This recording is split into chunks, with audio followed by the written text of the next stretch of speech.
Tablo is your portal to free TV, delivering the best of broadcast TV and free live streaming TV channels to every screen in your home. In the following walkthrough, we'll offer some quick troubleshooting tips and tricks to try during Tablo Wi-Fi setup. First, you should verify that your home's Wi-Fi network is online and that your mobile device is connected to that Wi-Fi network instead of your mobile data provider. It also helps if your Tablo and your router are as near as possible, even if only during the Wi-Fi setup process. And remember to make sure that there is nothing plugged into the Ethernet port, as well as the USB port on your Tablo device. The Tablo app will guide you to open the network settings on your mobile device, connect to Tablo's own unique Wi-Fi network, then prompt you to choose your home's Wi-Fi network. Remember to choose the band that works best for your setup.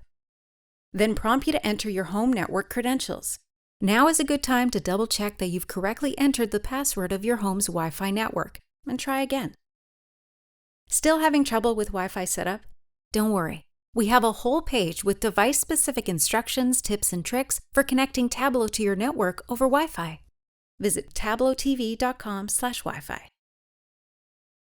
Have questions or comments about Tablo? We're here to help. Our customers are very important to us, and we offer many ways to find the answers you seek in our FAQs, quick start guides, and knowledge base articles. To access these resources or to get help from Tablo users in our active community forums, visit our website at tablotv.com/support. There you'll also find links and info to connect directly to our helpful customer success team through email, phone, or live chat. Discover the world of free TV with Tablo today.